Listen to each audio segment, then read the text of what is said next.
નમસ્કાર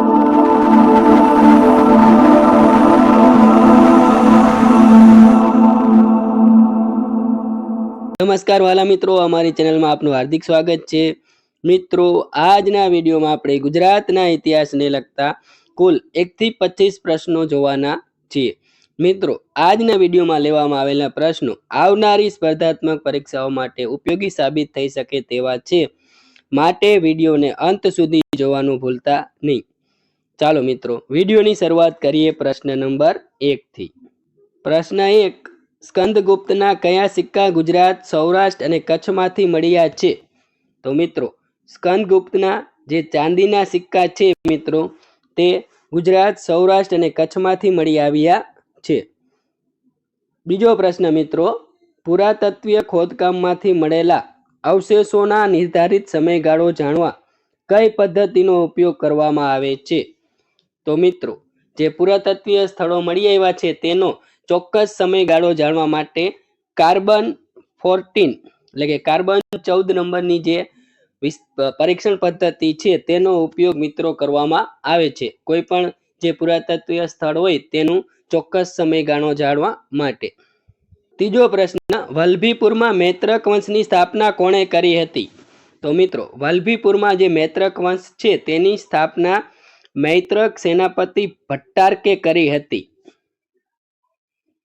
ચોથો પ્રશ્ન, ઈસવીસન 711 પારસીઓ ગુજરાતના કયા બંદરે ઉતર્યા હતા? તો મિત્રો, ઈસવીસન 711 જે પારસીઓ છે તે ગુજરાતના સજાણ બંદરે ઉતર્યા હતા। પાંચમો પ્રશ્ન, સિદ્ધરાજ જયસિંહના ગુરુ હેમચંદ્રાચાર્યનો જન્મ ક્યારે અને ક્યાં થયો હતો? મિત્રો, જે સિદ્ધરાજ જયસિંહના ગુરુ છે હેમચંદ્રાચાર્ય, જેમને કલિકાલ સર્વજ્ઞ તરીકે પણ ઓળખવામાં આવે છે, તેમનો જન્મ ઈસવીસન 1089 ધંધુકા ખાતે થયો હતો। મિત્રો, હેમચંદ્રાચાર્ય છે તેમણે સિદ્ધરાજ જયસિંહના કહેવાથી સિદ્ધ હેમ શબ્દાનુશાસન નામનો ગ્રંથ પણ લખ્યો હતો, જે વ્યાકરણને લગતો ગ્રંથ છે। અને આ જે ગ્રંથ છે તેની શોભાયાત્રા હાથી પર કાઢવામાં આવી હતી, ત્યારે સિદ્ધરાજ જયસિંહ છે તે આમ જનતા સાથે પગપાળા પણ ચાલ્યા હતા। છઠ્ઠો પ્રશ્ન, મહેમૂદ બેગડાના નામે ઓળખાતા સુલતાનનું મૂળ નામ શું હતું? મિત્રો, જે મહેમૂદ બેગડા તરીકે જે સુલતાન ઓળખાતો હતો તેનું નામ ફતેહ ખાન હતું, તેનું મૂળ નામ ફતેહ ખાન હતું। અને તેણે 2 ગઢ જુનાગઢ અને પાવાગઢ જીત્યા હોવાથી તેને મહેમૂદ બેગડા તરીકે ઓળખવામાં આવે છે। સાતમો પ્રશ્ન, સુલતાન અહમદ શાહે કઈ નદીના કિનારે અહમદનગર એટલે કે આજના હિંમતનગરની સ્થાપના કરી હતી? તો મિત્રો, જે સુલતાન અહમદ શાહ છે તેણે હાથમતી નદીના કિનારે અહમદનગર, જે આજે હિંમતનગર તરીકે ઓળખાય છે, તેની સ્થાપના કરી હતી। આ સિવાય મિત્રો, સુલતાન અહમદ શાહે ઈસવીસન 1411 અમદાવાદ શહેરની પણ સ્થાપના કરી હતી। આઠમો પ્રશ્ન, ઈસવીસન 1928 બારડોલી સત્યાગ્રહની આગેવાની કોણે લીધી હતી? મિત્રો, ઈસવીસન 1928 જે બારડોલી સત્યાગ્રહ થયો હતો તેની આગેવાની વલ્લભભાઈ પટેલે લીધી હતી। અને મિત્રો, આ જે બારડોલી સત્યાગ્રહમાં સફળતા મળતા ગાંધીજી દ્વારા તેમને સરદાર વલ્લભભાઈ પટેલને સરદાર તરીકેનું બિરુદ આપવામાં આવ્યું હતું, એ પણ એક મિત્રો ખાસ ધ્યાનમાં રાખજો। નવમો પ્રશ્ન, મીઠાના સત્યાગ્રહ સાથે જોડાયેલું દાંડી હાલ કયા જિલ્લામાં આવેલું છે? તો મિત્રો, જે દાંડી કૂચ થઈ હતી 12 માર્ચ 1930ના દિવસે, જે સાબરમતી આશ્રમથી નવસારી જિલ્લાના દાંડી ગામ સુધી એટલે કે દાંડી બંદર સુધી આયોજિત થઈ હતી, તે દાંડી ગામ છે હાલ નવસારી જિલ્લામાં આવેલું છે। 10મો પ્રશ્ન, મૌર્ય, ક્ષત્રપ અને ગુપ્ત વંશમાં ગુજરાતની રાજધાની કઈ હતી?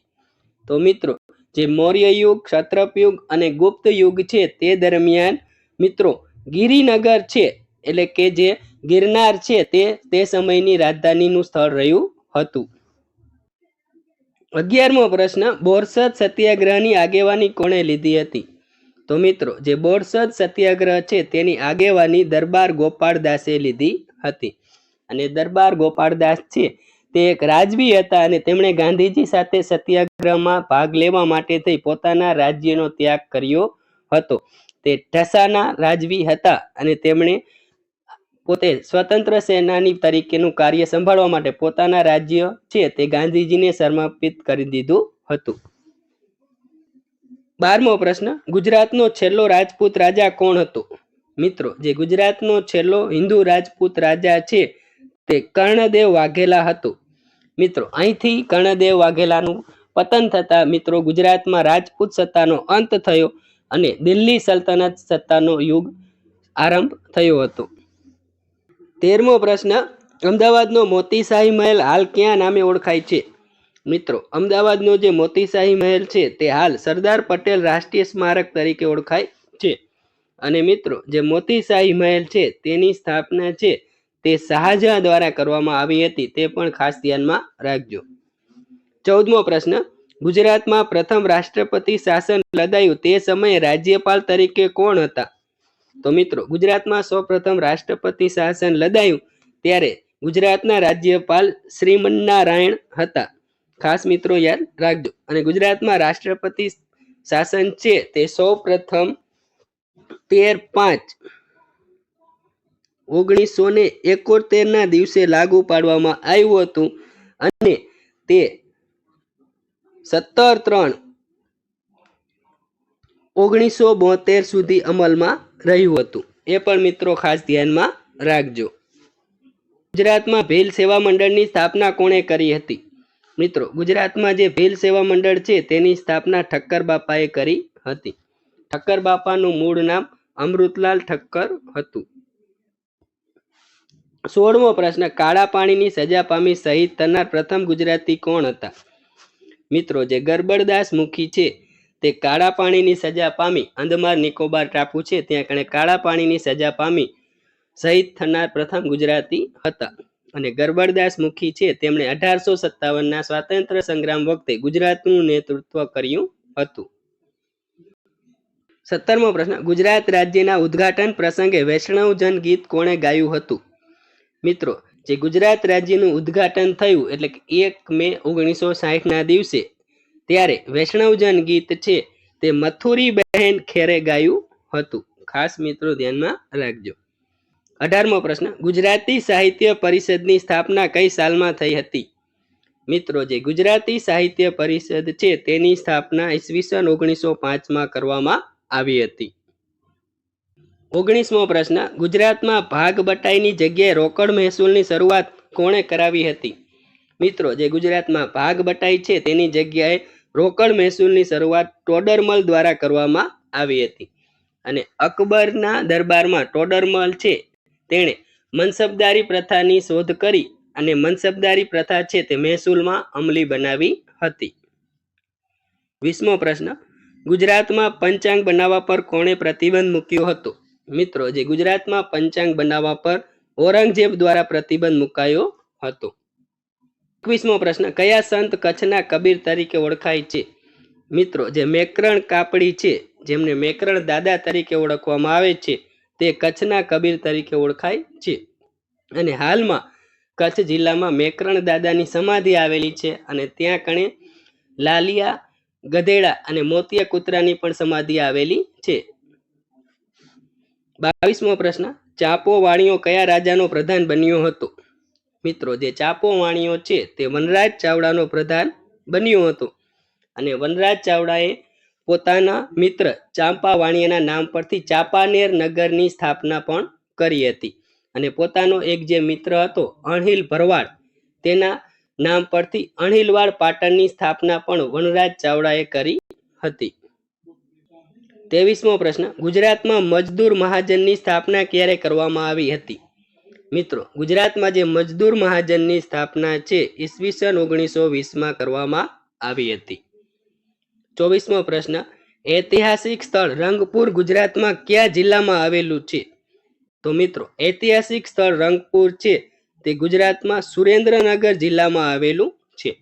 હાલ મિત્રો જે રંગપુર છે તે અમદાવાદ જિલ્લાનો ભાગ ગણાય છે, પણ પાઠ્યપુસ્તક પ્રમાણે હાલમાં પણ સુરેન્દ્રનગર જિલ્લામાં જ રંગપુર દર્શાવવામાં આવે છે. એ પણ એક ખાસ મિત્રો ધ્યાનમાં રાખજો.